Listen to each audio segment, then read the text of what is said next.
La route vers Pushkar nous offre son lot de paysages et d'informations sur la vie des villages et des campagnes, et c'est un prêtre brahmane qui nous accueille à l'arrivée.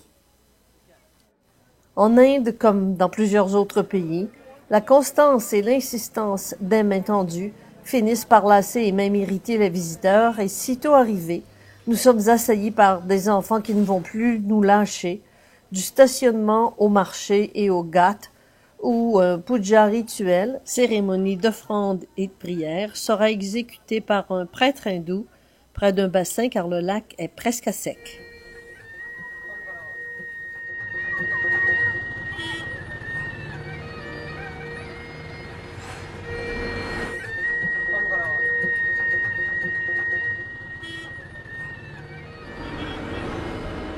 Le lendemain, la route vers Udaipur se montre un véritable périple à obstacles et les compétences de notre chauffeur sont mises à rude épreuve.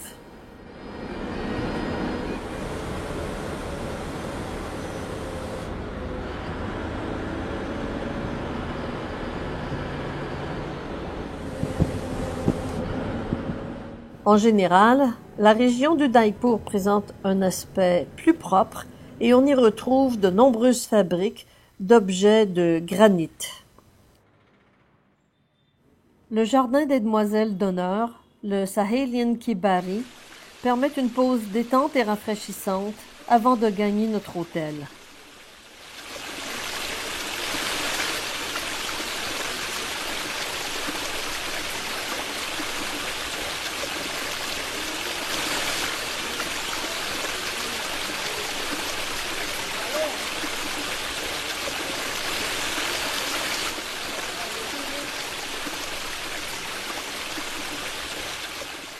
Le Hilltop Palace est magnifiquement situé sur la colline, avec vue sur la ville et l'île de Nehru, un jardin botanique, au centre du lac Fateh Sagar, et avec, en toile de fond, le célèbre Monsoon Palace, aux fêtes de la montagne.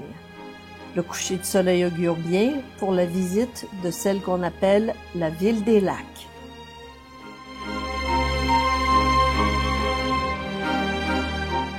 Avec sa vue spectaculaire sur le Lake Palace, le City Palace est le premier arrêt de l'itinéraire du lendemain. C'est encore aujourd'hui la résidence du prince de Mewar.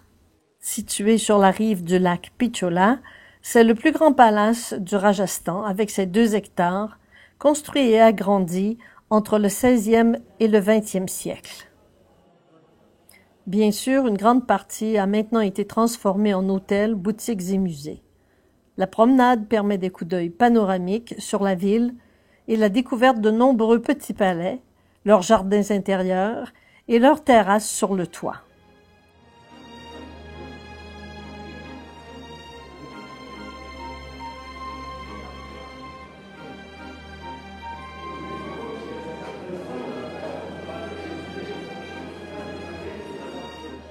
Ce jour-là, par un heureux hasard, le jeune prince y célébrait son anniversaire de naissance. Procession d'amis et de famille venant présenter leurs vœux et offrir une contribution à la fondation du jubilaire.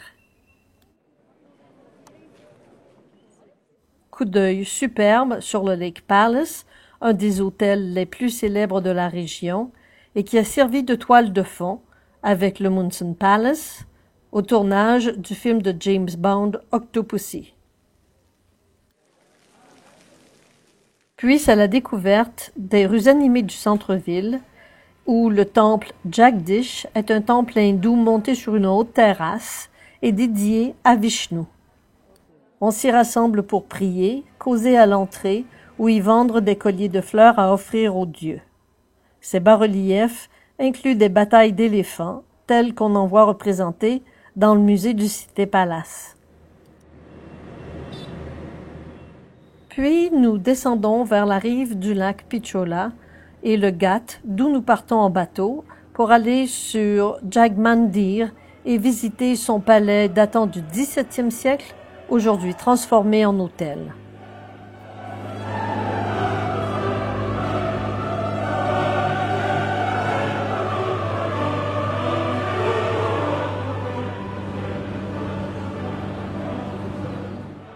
Du Jagmandir, on dit que Shah Jahan y a puisé son inspiration pour la construction du dôme du Taj Mahal.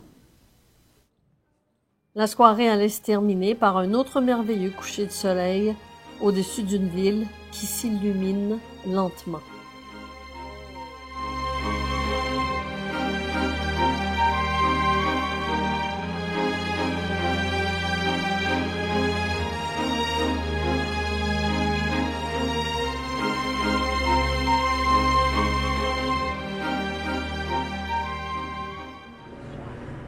Sur la route vers Jodhpur, les méthodes anciennes toujours utilisées par les ruraux sont l'objet d'images intéressantes. Mais il ne faut pas négliger la dure vie des lavandières et des porteuses d'eau qui marchent quotidiennement plusieurs kilomètres pour venir au puits où l'eau est tirée à l'aide de bœufs qui actionnent un mécanisme à engrenage datant d'il y a bien longtemps.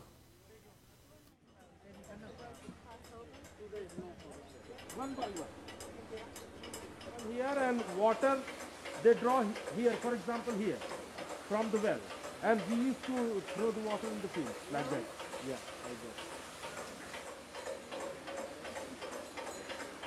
that. Good. Le détour vers Ranakpur est long, mais il vaut la peine d'aller voir le temple d'Adinath, aux 1444 colonnes de marbre blanc finement ciselées. Il est situé dans un boisé au cœur de la chaîne des Aravallis, au nord-ouest du Daipur. C'est un des grands temples jaïnistes en Inde et un superbe exemple de l'architecture sacrée de l'ouest de ce pays. Le jaïnisme est une religion propre à l'Inde et compte quelques 3 ou 4 millions de fidèles. C'est évidemment l'hindouisme qui est la religion la plus pratiquée, comptant pratiquement 9 millions de fidèles, puis l'islam, qui, elle, compte 150 millions d'adeptes. Dans le stationnement, les singes mendient de la nourriture en respectant la préséance des plus vieux. Et nous reprenons la route pour aller coucher à Jodhpur. Jodhpur sera un arrêt court pour visiter le cénotaphe de marbre blanc du Maharaja Jaswant Singh II, datant de la fin du XIXe siècle, et d'où l'on peut apercevoir au loin le fort Mehrangarh, construit à partir du XVe siècle et agrandi à plusieurs reprises. Une forteresse décrite par Rudyard Kipling comme étant la création des anges, des fées et des géants. Nous irons dormir ce soir-là à Jaisalmer et reprenons la route pour plusieurs heures. Au nord-ouest du Rajasthan, le désert de Thar déroule un décor de sable et de rare végétation, où vivent cependant gazelles, chameaux et bœufs appartenant à des fermiers.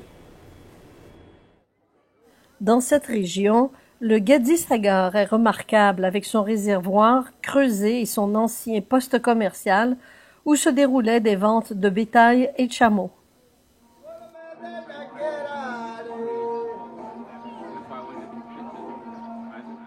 Sous la protection du fort de Jaisalmer, le petit hameau a grandi et il est devenu la ville de Jaisalmer.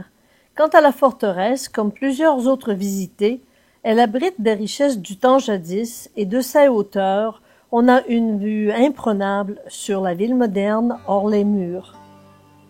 And that's what is Raniwat. Yeah, for his own people. War has started off.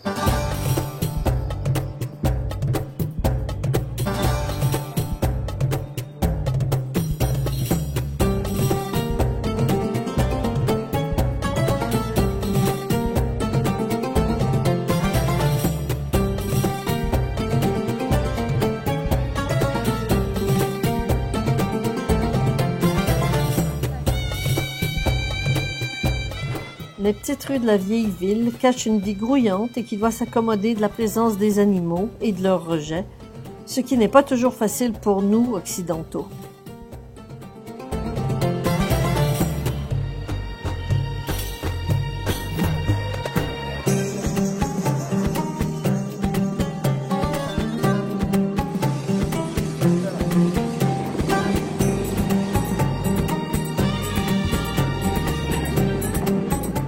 Histoire d'aller prendre l'air frais, la promenade à dos de dromadaire dans le désert de Thar finit bien la journée.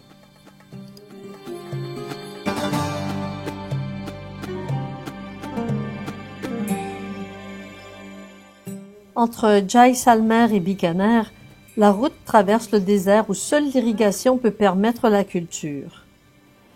Et dans cette région désertique vivent un grand nombre de dromadaires qui grignotent le peu de verdure qui y pousse.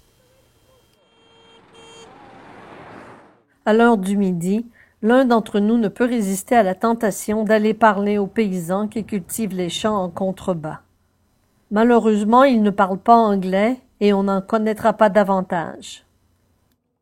Pause toilette en plein air, à ciel ouvert, et on repart vers le fort de Junagadh, construit au XVIe siècle. Bikaner était alors, avec Jodhpur et Jaisalmer, l'une des 3 grandes villes du désert du Rajasthan, quand la route de l'Asie centrale traversait encore la région pour rejoindre la Chine. Une tradition de commerce qui semble avoir perduré.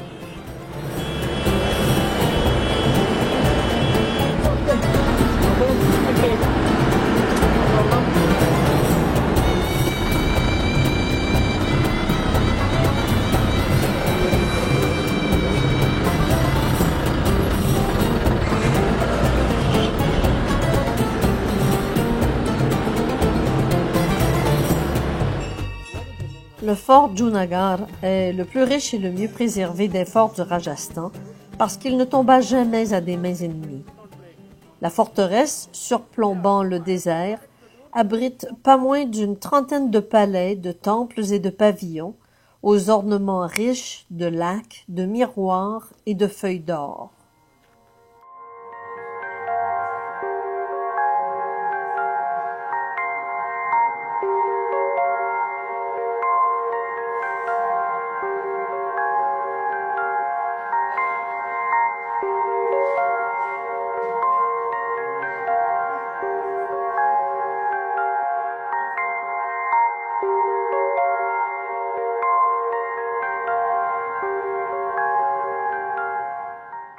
Une de ces salles loge un biplan du début du XXe siècle.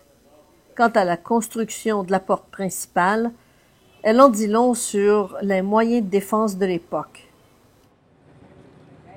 Une courte pause et Mandawa est notre dernière étape avant le retour à Delhi. La ville de la région nommée Shekhawati est connue pour ses havelis, d'immenses maisons bourgeoises ayant appartenu à des familles de commerçants et d'industriels aux heures de gloire de la région du Shekhawati que traversait la route des caravanes vers la Chine. Si on peut en imaginer la beauté d'antan avec celle-ci transformée en hôtel, nombreuses sont celles qui sont abandonnées à leur triste destin.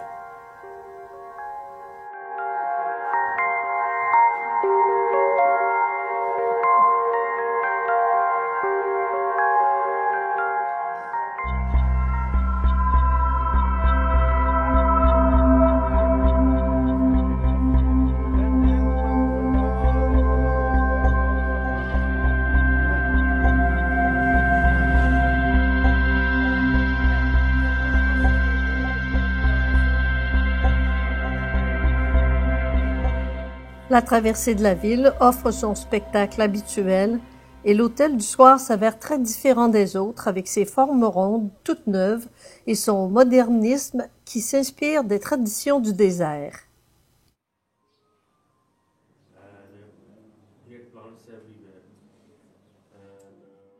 Le Desert Resort apportant ses particularités comme par exemple la technique utilisée pour nettoyer le sol des alentours, comme si le manche à balai n'existait pas. Et en cas d'incendie,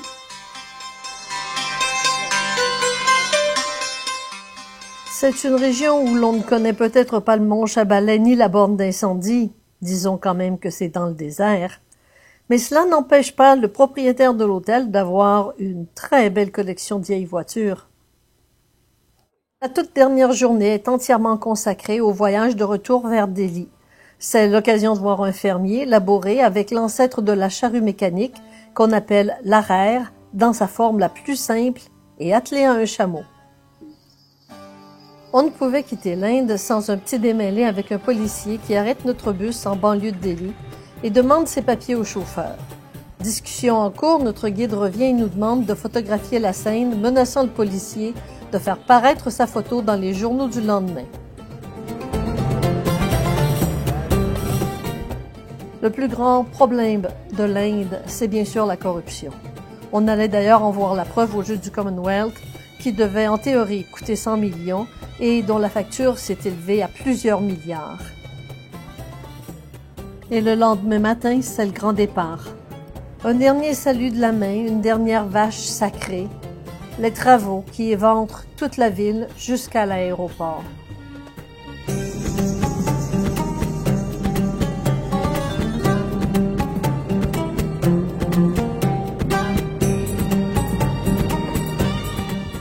Je quitte mes amis et l'Inde avec l'impression d'avoir peu vu et je reviendrai, assurément.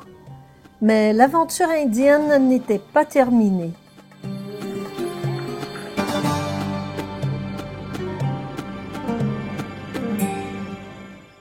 Voyez la suite lors de ma dernière étape en Afrique du Sud. À bientôt!